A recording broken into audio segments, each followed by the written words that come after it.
Hello student. इससे पहले की क्लास में मैंने डीसी और एसी के बारे में बताया था। उन गैजेट्स के साथ आ रहे हैं जो कि काम करता है डीसी और एसी पर, और उसको डेली लाइफ में जो यूज करते हैं उसके बारे में बताएंगे। जैसे अभी ठंड का दिन है तो लोगों को इलेक्ट्रिक हीटर का ज़रूरत पड़ता है ताकि ठंड में गर्म का एहसास हो और बच सके। तो उसके लिए एक गैजेट है इलेक्ट्रिक हीटर, जो कि उषा कंपनी का है। इसके सामने आपके स्क्रीन पर दिख रहा है। इसमें दो सेल होते हैं, एक ऊपर में है एक नीचे में है। ऊपर वाला जो सेल है ये 400 वाट पे काम कर रहा है ना। और दोनों सेल 400 वाट पे काम कर रहा है, तो दोनों को अगर मिला दे यानी कि 800 वाट हो जाएगा ना, 800 वाट। तो ये जो इलेक्ट्रिक हीटर है 800 वाट पे काम कर रहा है। और पावर का यूनिट जो है वाट होता है, ऐसा यूनिट। और इसके बारे में और जानकारी मैं दे रहा हूँ।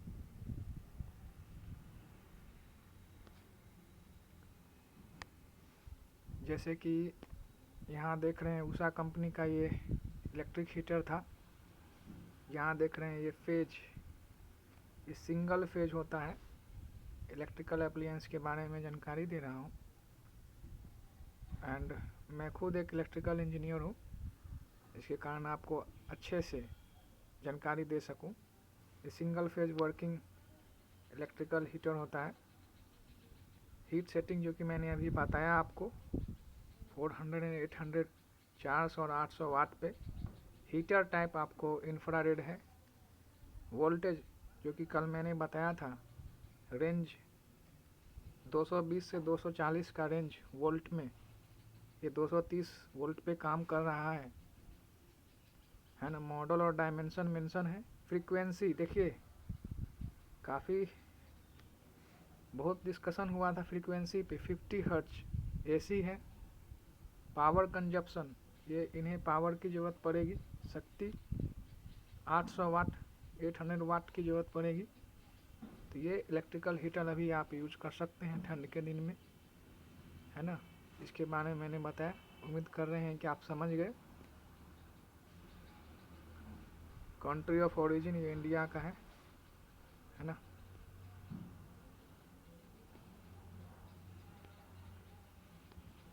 नेक्स्ट आते हैं बजाज कंपनी का ये सिंगल सेल का ये हीटर है। इसमें आप देख सकते हैं सिंगल सेल है। तो ये जो वर्किंग है ये 1000 वाट इसको, है ना, पावर का यूनिट होता है वाट। 1000 वाट पे ये काम करता है। तो इससे पहले जो ये मैं हीटर बता रहा था, ये हीटर का दाम करीब 1200 के आसपास है, 1200। और ये जो मैं हीटर बता रहा हूँ सिंगल सेल वाला, इसका प्राइस जो दाम है वो 800 के आसपास का है, 800 के आसपास का है।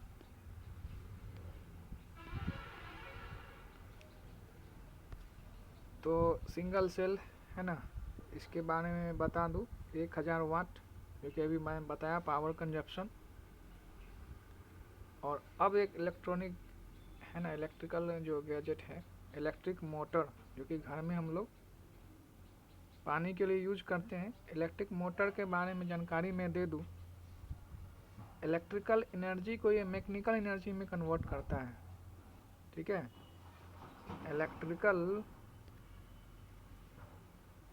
इलेक्ट्रिकल एनर्जी को किस में कन्वर्ट करता है ये, मैकेनिकल एनर्जी में, ठीक है। तो इलेक्ट्रिकल एनर्जी को मैकेनिकल एनर्जी में ये कन्वर्ट करता है इलेक्ट्रिक मोटर, जिससे कि हम लोगों को घर में यूज होता है पानी निकालने के लिए। तो ये इसके बारे में और भी जानकारी मैं दे दूँगा, तुरंत दे देता हूँ। सारा डिटेल आगे के इस पे डिस्कस करेंगे। अभी ये क्या होता है इलेक्ट्रिक मोटर, है ना, विद्युत मोटर जो है। अभी मैंने बताया कि विद्युत ऊर्जा से ये मैकेनिकल ऊर्जा में बनाएगा, है ना, मैकेनिकल में।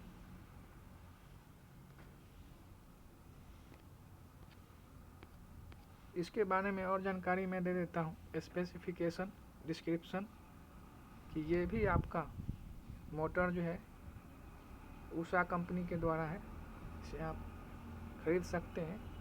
इसका दाम जो है करीब 5,680 5,680 इंडियन रूपी, है ना। Self priming monoblock pump, water motor pump. देखिए मैंने बताया था पानी के लिए वाटर मोटर पंप। वोल्टेज देखिए, ये भी आपका एसी पे काम करता है, ये भी इलेक्ट्रिकल गैजेट एसी पे काम करता है। इसका रेंज देखिए, मैंने बताया था उसी के रेंज में है, 240 वोल्ट तक है। फेज देखिए यहाँ, फेज सिंगल फेज वर्किंग, ये भी इलेक्ट्रिकल गैजेट है। और मैं बता देता हूँ, कहीं कहीं पर सिंगल फेज ऐसे लिखता है, ये ऐसे करके लिख देता है ना। इसे फाई बोलते हैं, क्या बोलते हैं, फाई, PHI, ठीक है, फाई, सिंगल फेज को ऐसे भी डिनोट करते हैं, है ना। फ्रीक्वेंसी देखिए 50 हर्ट्ज यहाँ भी लिखा गया है। और स्पीड, फ्रीक्वेंसी भी मैंने काफ़ी चर्चा किया था पिछले क्लास में। मेरा कोई भी पीछे का जो बेसिक कॉन्सेप्ट चाहिए एसी और डीसी पे, या इलेक्ट्रिकल कॉन्सेप्ट पे, या जो आने वाला है उसके लिए तो मैं वीडियो दे ही दूंगा, लेकिन पीछे वाले का लिंक दे दिया जाएगा, आप वहाँ जाके सर्च कर लीजिएगा। फिलहाल भी बात कर रहे हैं स्पीड पे, है ना। यहाँ पे लिखा गया है RPM। व्हाट इज RPM, ये क्या होता है तो मैं बता देता हूँ। इसका मतलब होता है रेवोल्यूशन पर मिनट,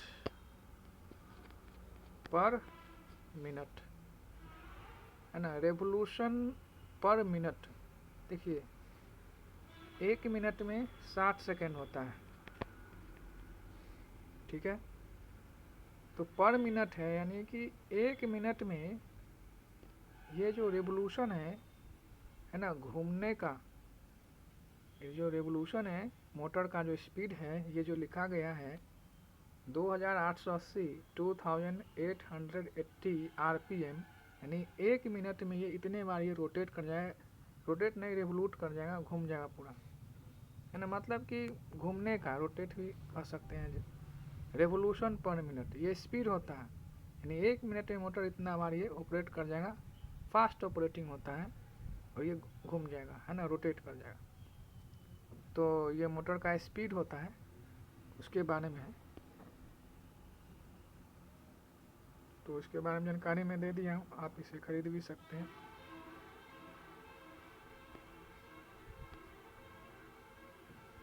मोटर के बारे में ही और जानकारी है, जैसे कि ये इसका फ्रीक्वेंसी मैंने बताया, स्पीड बताया, पावर कितने यूज करेंगे। देखिए 0.75 kW है, ये होता है किलोवाट, ये होता है किलोवाट, है ना।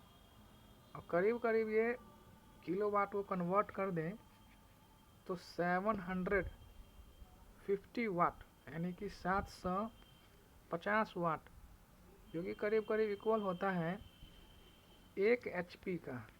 वैसे 1 HP का जो वैल्यू होता है ये होता है हॉर्स पावर। क्या होता है, हॉर्स पावर, है ना, मैंने बोला हॉर्स पावर। इसे ध्यान से समझिएगा, मोटर का ये यूनिट होता है पावर का ये यूनिट होता है। 1 HP लिखा जाने का मतलब होता है 745.6 वाट, जो कि करीब करीब इक्वल माना जाता है 746 वाट, है ना। अब यहाँ पर लिखा गया है वैल्यू, देख सकते हैं 750। एक HP में 745.6 वाट होता है, जो कि मैंने अभी बताया, जो कि करीब करीब 746 वाट होता है। तो इसका वैल्यू को अगर वाट में लाएं 750 वाट, यानी 1 HP इसका पावर कंजप्शन है। माना कि वारंटी पीरियड भी है कि नहीं। Cast iron, motor body cast iron, iron जानते हैं मेटल है ना। 1 HP अभी बताया। वाइंडिंग देखिए, copper winding, copper winding speed के लिए काफ़ी काम करेगा। वाइंडिंग जितना बार ये वाइंडिंग किया रहेगा है ना, उसको लपेटा रहेगा, काफ़ी स्पीड इससे बढ़ती है मोटर का, कॉपर वाइंडिंग। ठीक है।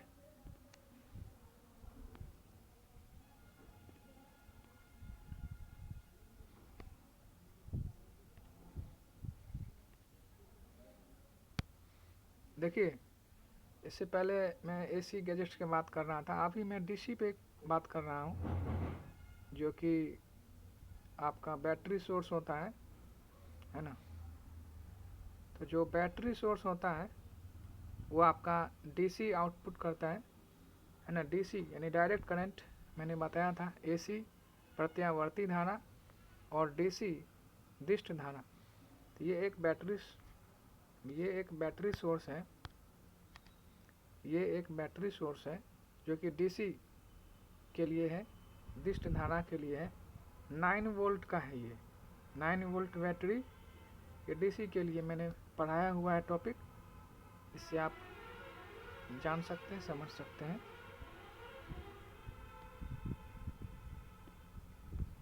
ये देखिए डूरासेल का है, ये चाइनीज बैटरी है ये भी, है ना। ये चाइनीज में लिखा गया है, चाइनीज है, मेड इन चाइना। तो डूरासेल यानी कि 9 वोल्ट के ये भी ऑपरेट करता है, DC बैटरी है। ठीक है। ये देख सकते हैं लुमिनस, ये देखिए लुमिनस है ना। तो ये लुमिनस का जो बैटरी है ये भी DC सोर्स का है, DC करंट का है। यहाँ पे प्लस और माइनस सभी जो बैटरी सोर्स है प्लस और माइनस चार्ज दिया रहता है उसमें। लुमिनस बैटरी ये भी DC सोर्स का है, अच्छा एग्जाम्पल माना जाएगा। कोई भी बैटरी सोर्स DC का एग्जाम्पल है, दिष्ट धारा का है ना। और यहाँ बगल में जो लिखा गया है, ये जो लिखा गया है, ये यहाँ पर आप ध्यान से देख सकते हैं 150 AH है ना, 150 AH लिखा है। इसका मीनिंग मैं बताता हूँ। देखिए, मैंने कल बताया था पिछले वीडियो में, Q = IT, यानी कि ये हो गया electric charge, electric current, time है ना, विद्युत आवेश, विद्युत धारा और समय मल्टीप्लाई होता है। तो इसका यूनिट जो होगा Q का, ऐसे भी बोल सकते हैं ना कि एम्पियर आवर में वहाँ लिखा गया है, यानी कि IT। तो ये जो है करंट के लिए एम्पियर हो गया, और ये टाइम को आवर में लिखा है। तो कहने का मतलब ये है कि अगर लुमिनस बैटरी में 150 AH लिख रहा है, 150 AH लिख रहा है, तो ये कुछ नहीं, ये चार्ज दिया रहता है, यानी एनर्जी यानी कि एम्पियर आवर में रहता है। किस में रहता है? एम्पियर आवर में। यानी 1 घंटा में ये आपको जो है करंट 150 एम्पियर प्रोवाइड करेगा। ये उसकी एनर्जी होती है, किसकी? ये लुमिनस बैटरी की, DC सोर्स की। थोड़ा इसे अभी समझ गए, पढ़ाई किए तो जानकारी होनी चाहिए, है कि नहीं, क्यों दिया रहता है। अब आते हैं पावर इन्वर्टर। देखिए, मैंने बताया था इन्वर्टर के बारे में। इन्वर्टर ये ऑपरेट करता है DC को AC में। ध्यान से समझिएगा इस चीज़ को। इन्वर्टर जो है DC सोर्स को AC में कन्वर्ट कर देता है, दिष्ट धारा सोर्स को प्रत्यावर्ती धारा में, है ना। DC to AC कन्वर्टर, यानी कि नाम पड़ गया इन्वर्टर, है ना, पावर इन्वर्टर। यहाँ लिखा गया है DC to AC, लेकिन ध्यान से समझिएगा इसे। कोई भी DC सोर्स का रेंज 10 वोल्ट, 9 वोल्ट, है ना। अब ये 12, 24 वोल्ट जो लिखा हुआ है ये आपका DC वोल्टेज है, लेकिन ऊपर जो लिखा गया है यहाँ 110 to 20 वोल्ट लिखा गया है, यानी कि ये आपका AC वोल्टेज का वैल्यू है। तो ये DC सोर्स को AC में कन्वर्ट कर देता है। इसे आप घर में यूज करते हैं, यानी बैटरी जो इसमें लगा हुआ रहता है वो आपका DC सोर्स है। बैटरी मैंने पहले ही बताया है तिष्ट धारा का सोर्स है, लेकिन ये इन्वर्टर ऐसा मशीन है कि इसे कन्वर्ट कर देता है DC को AC में, यानी कि आपके बैटरी सोर्स को AC में करके पूरा घर में बिजली सप्लाई करता है। और मैंने बताया भी है AC सोर्स जो है आपका डायरेक्शन बार बार चेंज कर देता है। ये ग्राफ मैंने बताया था, है ना, जो कि आप पिछले वीडियो में जाके समझ सकते हैं इसे।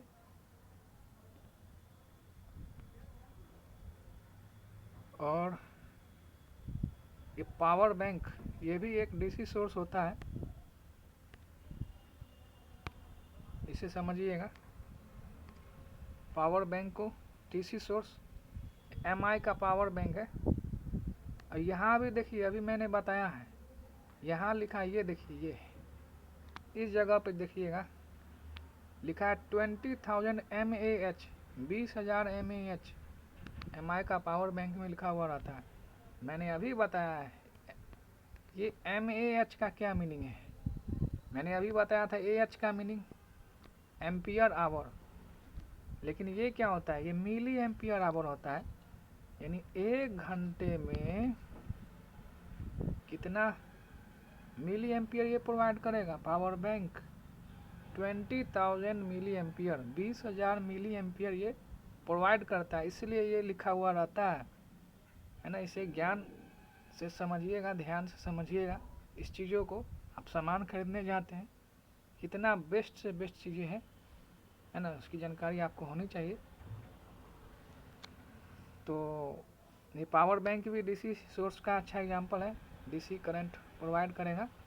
इस पावर बैंक में आपको 3 आउटपुट है, 3 कनेक्टर आप यूज कर सकते हैं, ट्रिपल पोर्ट आउटपुट, ठीक है।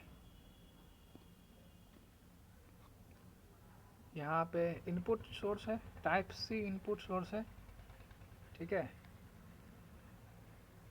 यहाँ पे इसलिए मैंने बताया है पावर, ये लिथियम पावर बैंक है, ये देख सकते हैं। जो पावर बैंक है ये मेक इन इंडिया, इंडिया में बना हुआ है। लिथियम पॉलीमर बैटरी, देखिए मैंने बताया था ना बैटरी सोर्स DC है तिष्ट धारा का, lithium ion, lithium polymer battery, ठीक है। ये भी DC सोर्स का एग्जाम्पल मैंने बताया था।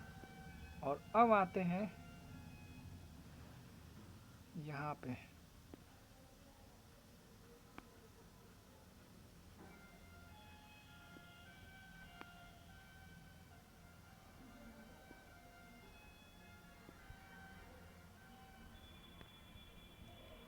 अभी जो टॉपिक आएगा ये टॉपिक देखिए,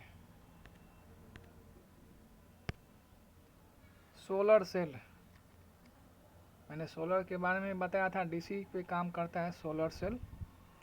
ये भी DC सोर्स के लिए मैंने बताया था, दिष्ट धारा के लिए। तो सोलर सेल है ना, यहाँ पे सोलर चार्ज कंट्रोलर होता है, सन एनर्जी को ये एब्जॉर्ब कर लेता है।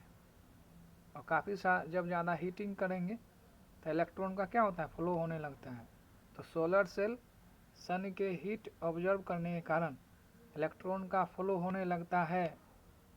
फ्लो ऑफ इलेक्ट्रॉन मैंने बताया था कल के क्लास में, जाके देख लीजिएगा, ठीक है। वीडियो लिंक दे दिया जाएगा।